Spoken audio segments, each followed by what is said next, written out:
John Marshall was, his claim to historical significance was he was Chief Justice of the United States from 1801 to 1835. He's a Virginian, born in what was then Prince William County, but later became Fauquier County, the foothills of the Blue Ridge. Born in the year 1755. And he lived to a ripe age for that time. He was almost 80 when he died in 1835.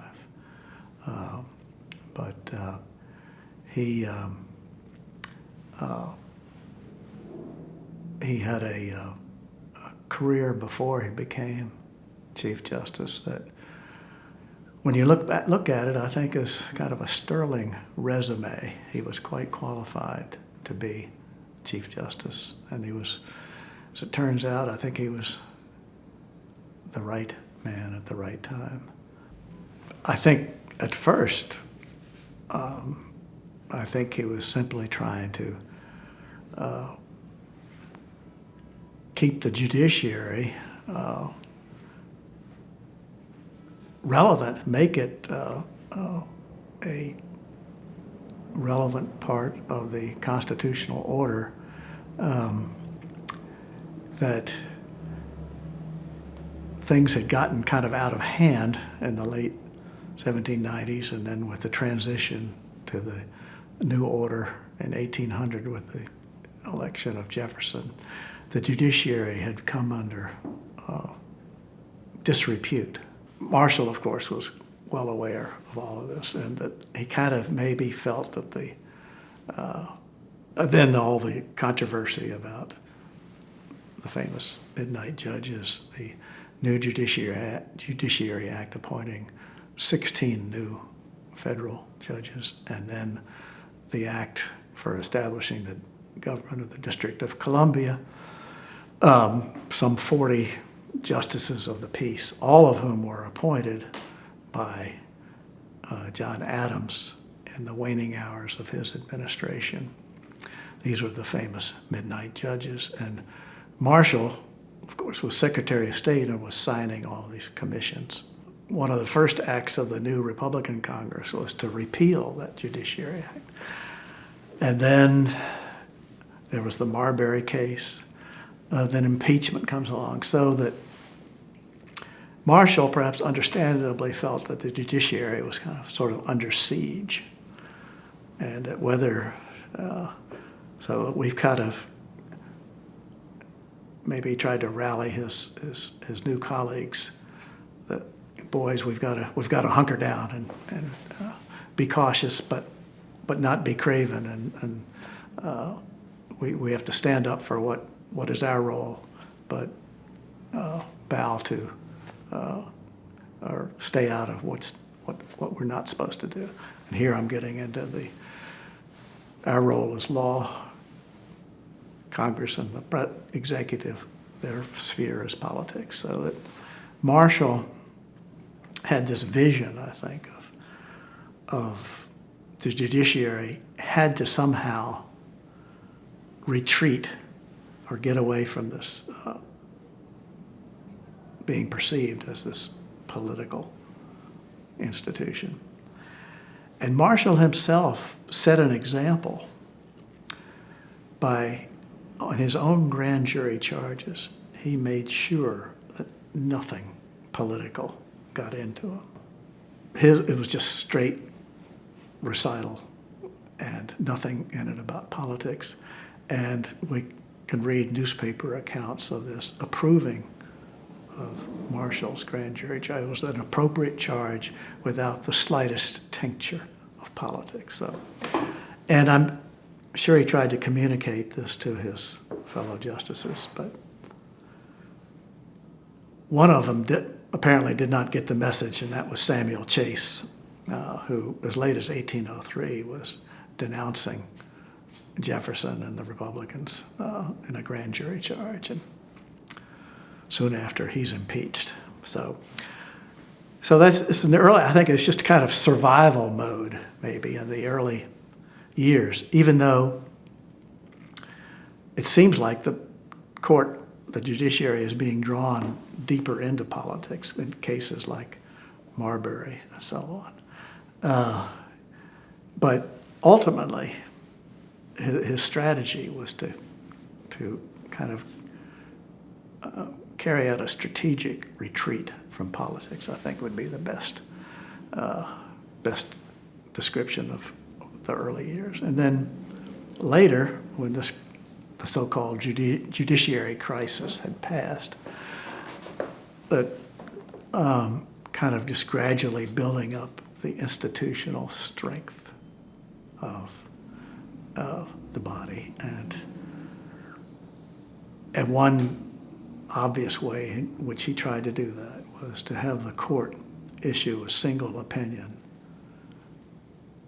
mostly delivered by the Chief Justice.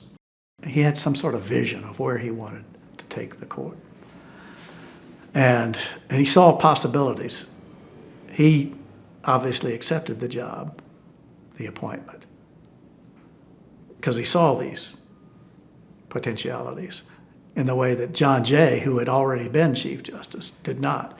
But Marshall, I think, kind of had a vision. And let's face it, he had ambition. Of course, it was not good form to show this. But he kind of let it out a little bit, not particularly as far as being Chief Justice, but on the motives in which he came to accept his diplomatic mission to France in 1797. In his autobiographical letter, he said, "Well, I have to admit that perhaps the éclat that I would have come about if I had been successful in this mission." He describes his Adams nominating him. This again is in his letter written in his autobiography written in 1827, explaining what Adams finally says, "Well, I believe I must nominate you," and Marshall just simply bowed. And he was a lawyer, and the law had been his life, and so that was, and maybe at this point he thought, well, I can't really get back to my practice. I mean, it's been interrupted too long, and that so he took on the task, and the early years were difficult, but they got through it, and the rest is history. So he would perhaps have some sympathy for the current occupant of his position that are such a closely divided on political lines, and that Marshall himself had the luxury of a seemingly, if not unanimous, but agreement, consensus. Marshall did not have to he had to deal with it to some extent, but there was, again, a part of this idea that the court, we have to be careful, we have to show strength, and we can't appear to be divided and so on. So the divisions were sort of muffled, that it was bad form even to give a separate opinion, or much less a dissent. So even if a judge may have not fully approved of the decision,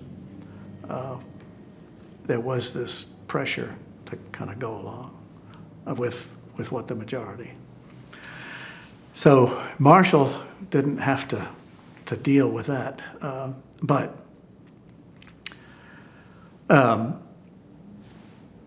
I suppose he would be pleased to see that the Supreme Court was still a going institution, and that it seemed apparently flourishing. It was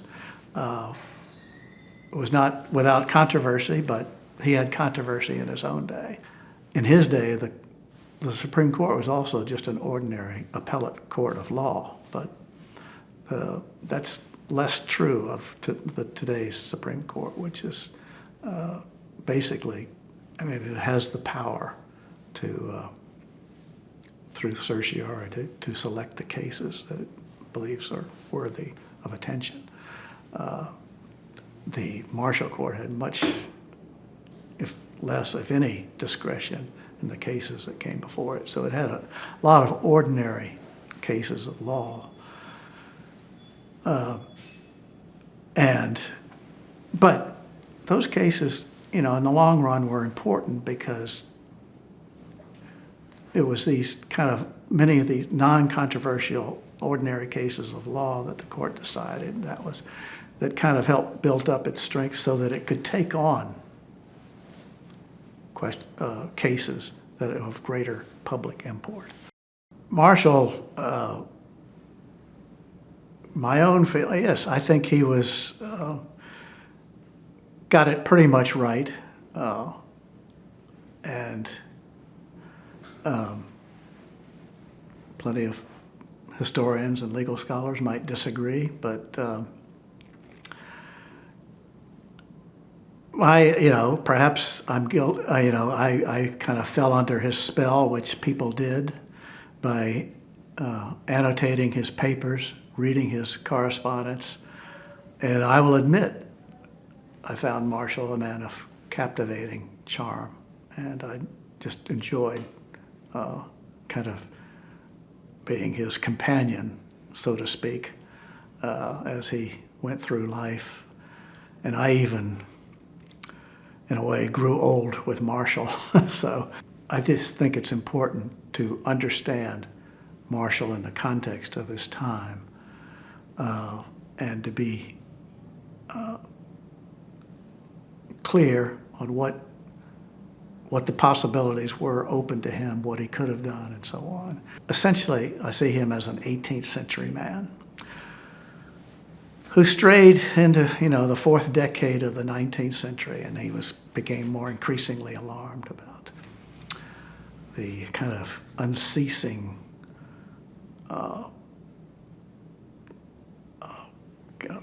clamor of popular politics, kind of never-ending campaigns, presidential campaigns, and so on. He saw this happening, and the party passions.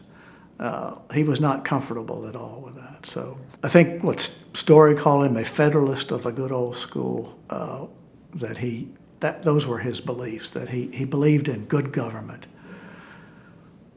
leadership by wise and virtuous people who had an understanding of what the public interest was and who were not motivated by selfish party passions, and that you had to control the passions, and that he saw this was kind of the general trend. The framers framed a constitution, but which seemed to put the wise and virtuous in charge for a while, but the Constitution couldn't contain the development of kind of this mass democracy, which comes to full fore, say, with the election of Jackson in 1829. But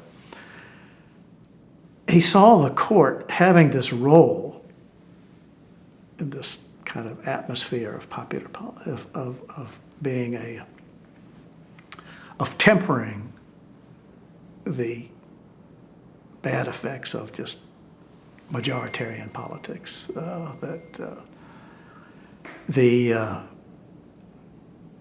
The court could be this kind of repository of wisdom and virtue, and have a role in making sure that Republican or popular government could be workable and be just at the same time.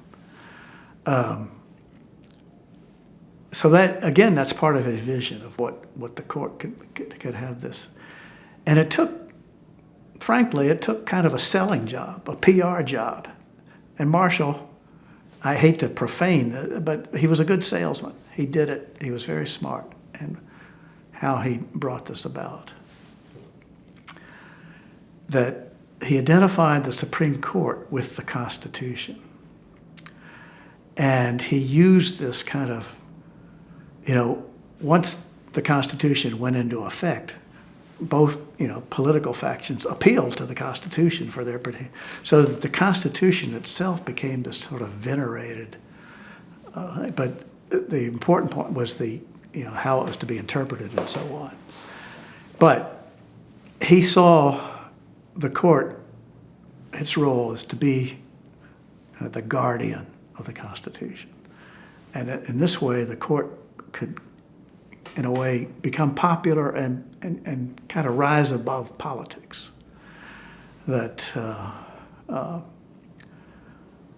So, in a way, the court perhaps was a way of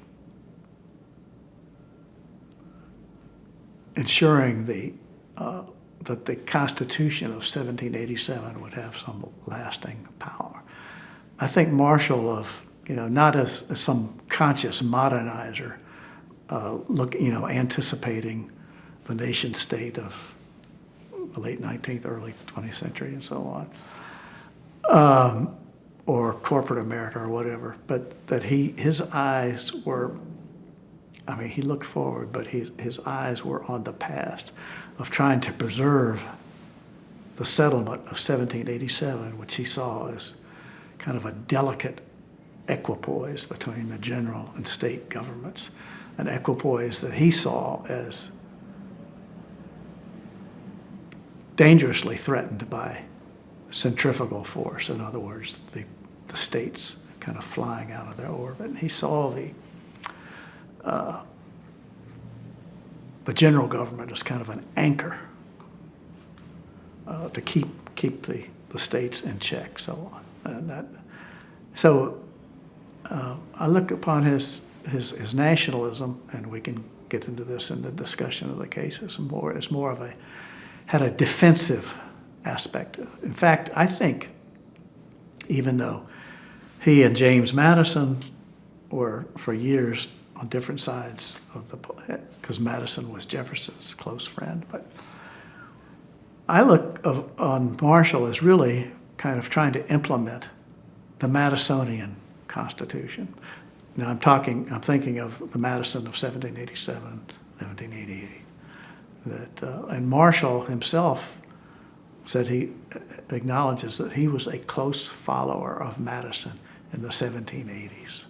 He does attract a lot of anecdotes, and I think speaks well of a person. I don't know if I have a favorite. They all kind of show Marshall to advantage, and his sense of humor and his simplicity. Right here in Richmond, there are at least a couple dealing with him going out into the market. The custom in those days was for the gentleman of the house to do the marketing, usually accompanied by a servant or slave with a basket. But as often as not, Marshall might go by himself, and he might forget his basket. So we have stories about Marshall doesn't have his basket with him, and he's kind of stuffing items in his pockets or carrying a turkey home with his hand and so on, but his coat is just stuffed with various items, provisions from the market. And then one time he was at a market, and I guess maybe a newly arrived citizen stranger in town was lamenting the fact that, again, he didn't have anybody to carry his turkey home for him. And Marshall kind of must have seen an opportunity here to offer his own services, because there was nothing about prepossessing about Marshall's appearance.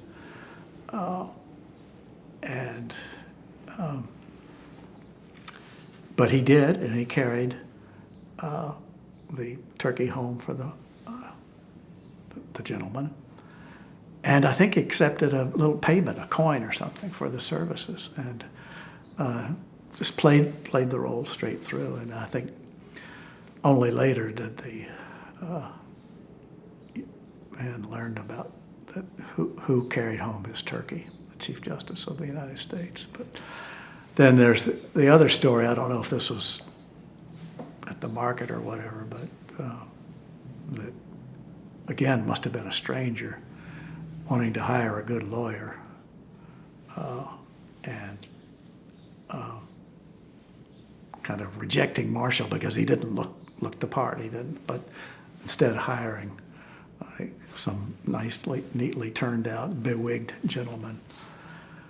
And I guess they got to court and found that Marshall was the opposing lawyer and thrashed his counsel, and so learned his lesson. But so there's that. Then there's even talk about doing the marketing on his own. There's even stories of Marshall going out on his front porch and sweeping the porch in company with servants, but helping to do this, and even wearing a bandana, so that Marshall, in other words, he was a gentleman, and no mistake about that. And he understood, the barriers, but there was this quality of the gentleman called that condescension, which was actually a virtue in those days, that he could step down and kind of lower himself or take on. He didn't believe it was beneath his dignity, in other words, just like he got on the ground to measure in the quoits games, measure the distance with a piece of straw. He wasn't concerned about. He was a gentleman, but he wasn't overly concerned about his dignity or whether he was dressed to the nines, which reportedly he was not. Although I think exaggerations of his kind of unkempt dress. Well, I mean, I think accounts of them are exaggerated. That but he wasn't fashionable. I think that's probably by any means. We rely on, I guess, letters that Polly's sister wrote and so on, but and then in his own remembrance of Polly that he drew up in his after she died, that he was she was only 14 and he was and he was 24, getting close to 25, I guess, but and there was Polly and her sisters, but I guess Polly was caught his eye. And, well, how did he meet her in the first place? Why was he there? This was in Yorktown, where the Amblers lived. And Marshall's father was the colonel of the Virginia Artillery Regiment and stationed at Yorktown. And Marshall himself was on inactive duty after the 1779 campaigns, and he was mostly in Pennsylvania, Delaware, Philadelphia area, and then up to New York. But as the armies moved south, he didn't. He was a supernumerary officer and was basically on leave, and so he came to be with his father in Yorktown. So that's why he was there, and they were neighbors of the Amblers, and that was a Virginia family. I think maybe descendants from the Jacqueline comes from a Huguenot ancestor. And he was the state treasurer, Jacqueline Ambler. So, and there's the stories of, they had their little tiffs, their breakups, and then he went off somewhere. He thought his suit was lost, and he went off, and somehow somebody caught up with him, maybe one of the Ambler relatives or our servant brought him a lock of Polly's hair that signified that, yes, I do accept you. And so, but that lock, I believe, is it still on display? I mean,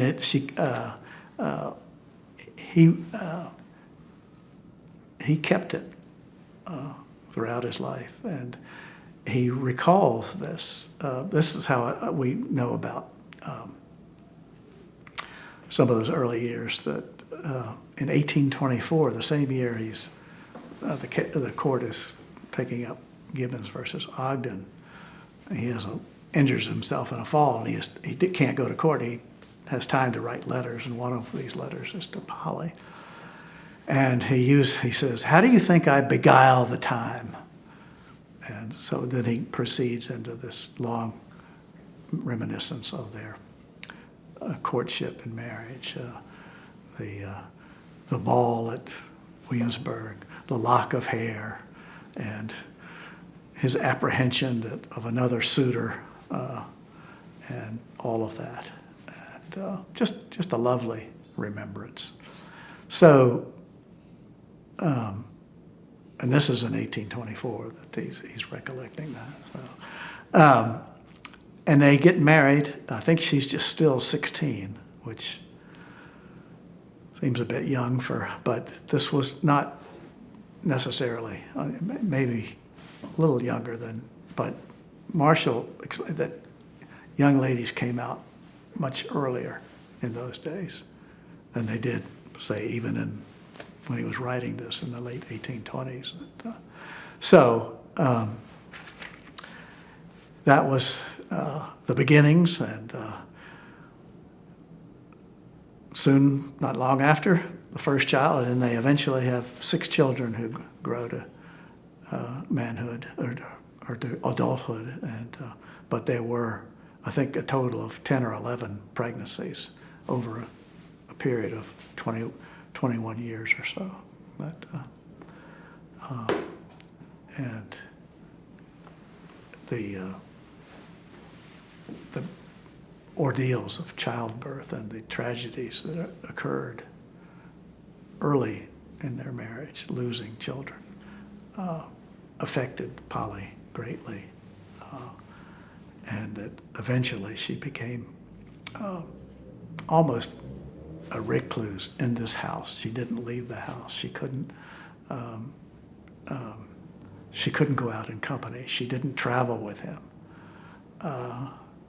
She couldn't stand noise.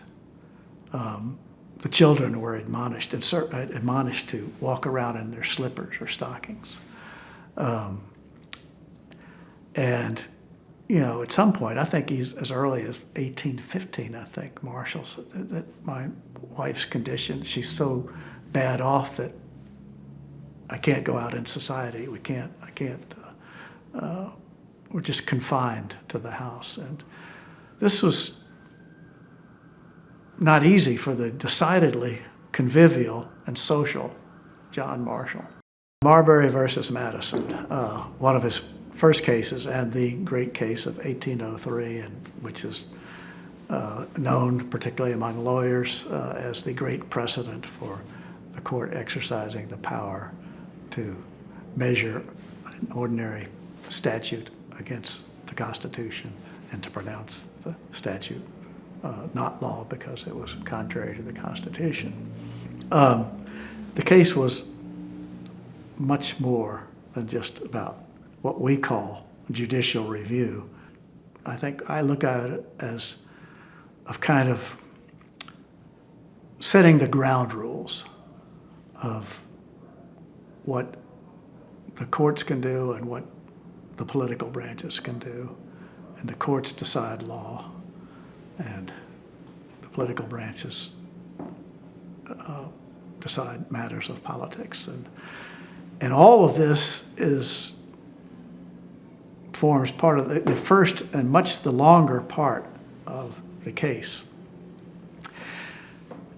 And in which basically Well, the fact that I guess we need to explain what the case was, that this was, Marbury was this, one of these midnight appointees of the outgoing President Adams as a justice of the peace for the District of Columbia with a 5-year term. And he had been appointed and is confirmed. It was signed by Adams, signed all the commissions. But Marshall had the responsibility of seeing that these got out and so on. Well, I'm not sure any of these commissions got out of the office because Marshall was so busy. He was actually acting Secretary of State for Jefferson on his first day in office. But getting back to why I would want to ask Marshall about Marbury was that he himself in 1830 acknowledges that there might be some kind of misunderstanding or ignorance about what the court was trying to do in Marbury. In 1830, he said, hey, this is in reaction to the publication of Jefferson's correspondence, in which there's a lot of aspersions on Marshall. But he said, basically, that my public life is an open book, and nothing unknown, nothing is unknown or could be misunderstood about my career, except possibly the motives, these are his words, that compelled, he used the word compelled, the court to give its opinion at large in the case of Marbury versus Madison. And he's referring to that whole long section of the case, much the longer section, in which he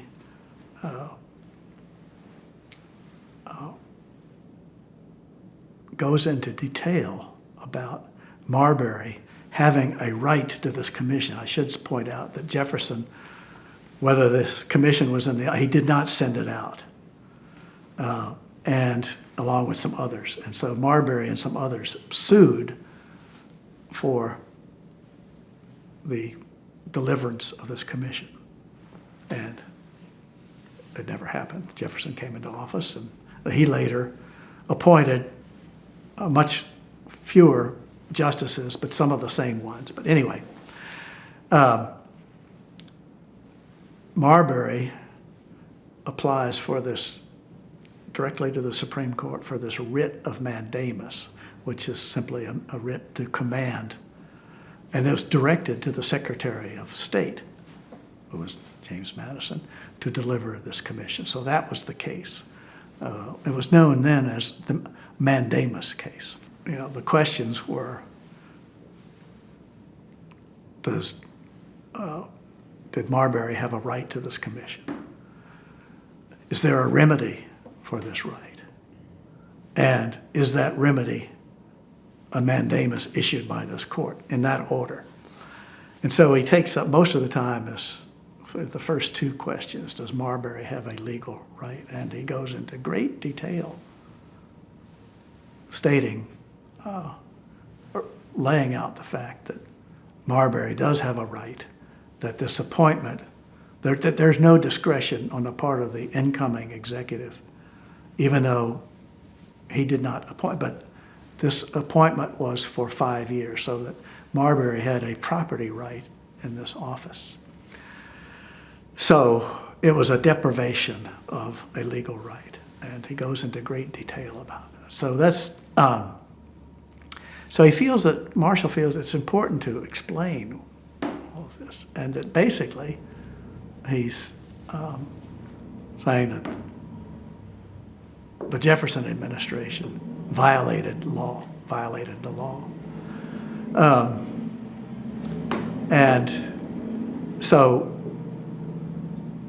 you know, perhaps he could have said nothing and on, but he thought this was, you can't let this go. Even though ultimately he decides that the Supreme Court cannot issue this writ of mandamus and compel this, or order the secretary.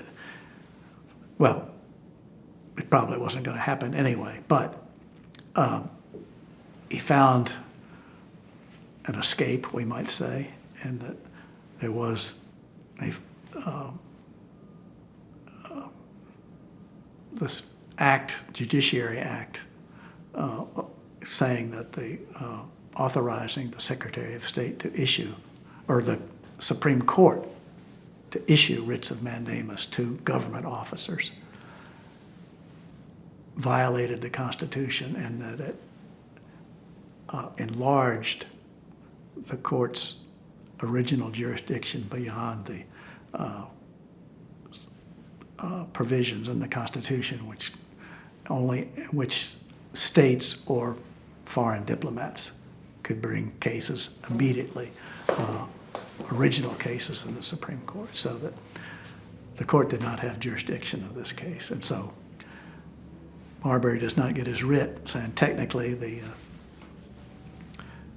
administration wins. But Jefferson and the Republicans are very unhappy with Marshall going into great detail about that Marbury had this legal right, and basically the Jefferson administration did wrong. But this was not what concerned Jefferson at the time. He may have had qualms about whether the courts could do this, but this was not what angered him and many at the time, because it was, if the court doesn't have jurisdiction, they should say up front right away. But I think Marshall felt that this was an extraordinary situation, that he saw this, and this was it's so important, this transition to really an opposition party comes to power. And this is the first time this happens. This is a pivotal moment. And he sees this new majority kind of coming in and wanting to just do all sorts of things. And they had this majority, they had this power. And one of the things they did almost immediately was to repeal this Judiciary Act. And so depriving these judges that have been appointed by Adams of their lifetime appointments. Again, that this was an outrageously unconstitutional act. So that I think Marshall said somewhere that a party that does this will stop at nothing. And so I think he saw this new majority, and that Jefferson might not be able to handle this, that he would be sort of embody himself with it, and that he would be more or less the captive of this majority. And he saw that he was fearful that this party, flush with power, could act with impunity, as they did in repealing the Judiciary Act. So Marshall felt he had to say something, and what he really wanted to say, not just to the Jefferson administration, but to the public. And in a way, these words about we are a government of laws and not men, and so on, and the rule of law, and this is the language that he uses in that part of the opinion, that resonates down through the ages. And so it's still quotable and is quoted. And he did this in a way that, drew down a lot of obloquy and criticism, harsh censure, but, and it seemed to, he was kind of dragging the court, into much more controversy. And sure enough, not long after Marbury was the impeachment against a district judge, and then the notorious Samuel Chase. And Chase was acquitted by the Senate. And thereafter, there's some, kind of an accommodation, but these first years of Jefferson's first term were kind of a real crisis for the judiciary. But I think they got through it because really Jefferson really, Marshall may not have admitted this, but he was much more moderate in his actions, that he did not go to the full extent with the radicals, and he was able to exercise some control. And I think maybe James Madison helped him in that regard. Madison was very moderate. And then Marshall himself, even though it did not look like it to the Jefferson, was also moderate and cautious in his approach, but yet he didn't just bow meekly to the political will or and stood up, and he seized upon this, we are a government of laws and rule of law should prevail, and judiciary disclaims all pretense of intermeddling with the executive, and our only function is to decide law. I don't know that he had a sense of personal failure. I think that he saw that the forces that were tending to break up the Union were just too great and would ultimately prevail, and that there was not much that he could have done about it. He did the best he could. So I don't think he that he saw it as it was just something he couldn't have prevented. I think he could take satisfaction that he did the best he could, and but again, he believed that he wanted it to work, this precarious union, and he saw that the South particularly was just too steeped in this kind of states' rights ideology, and he did what he did to combat that in his interpretations and his expounding of how the rules of how to interpret a constitution and so on. But he saw the Union kind of ultimately collapsing, but also that the judiciary, one way to bring that about very quickly was to attack the judiciary. And he saw that as kind of I'm not talking about, say, just the last few years of his life, but in the 1820s, when Jefferson is still alive, where this anti-federalism, states' rights theory is just getting stronger and stronger, particularly in his own state of Virginia. And he sees the attacks on the judiciary as really a way of attacking the Union. This is the way that you bring about the dissolution of the Union, by attacking the Constitution in its weakest branch. And of course he ascribes this to the attack on the judiciary, to the malign influence of Mr. Jefferson, whom he refers to as the great sage, or the great Lama of the mountains.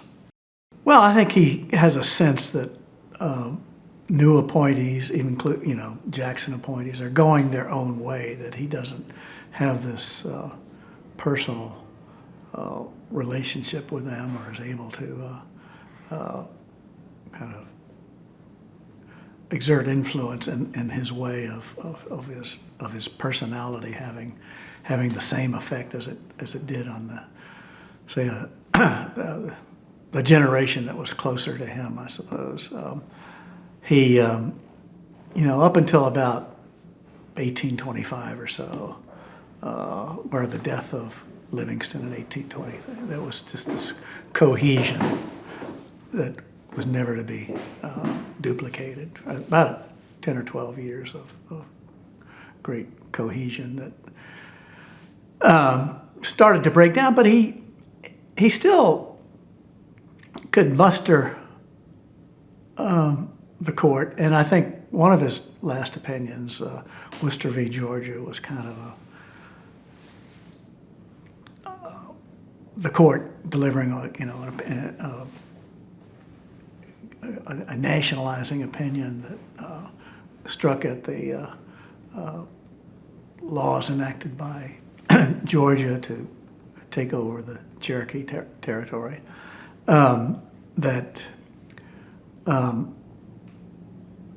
And he explained in great detail why these were unconstitutional and were violative of federal acts. And he got the court to go along with that, although I think they were concurring opinions, I believe, that maybe, I don't know if the court spoke with one voice, but it was kind of a return to the good days of where the court's speaking out on an issue of great public moment. But in this particular instance, it was a rousing defense of kind of this, of the national government, and has control over the Indian affairs and so on. That ultimately, though, the Supreme Court was impotent, could not. It pronounced these laws, Georgia laws, unconstitutional or illegal, but could not prevent the ultimate tragedy of the Cherokee and Native Americans generally. That the court was kind of powerless. It could give this great opinion, but it just kind of underlined its powerlessness to do anything about, and upheld the rights of the natives, but it couldn't, unless there was the political will to enforce it, a court could do nothing. But what it did do, I think, and Story kind of made this point, was that it kind of relieved the court of guilt or from the iniquity of oppressing the natives, that they did, that they upheld their rights, but so that Story, I think, uses the expression, the stain, the court does not is unblemished by this. It did its duty to uphold the rights, but so, in other words, Story was, at least the court has saved its reputation, so to speak, in pronouncing as it did.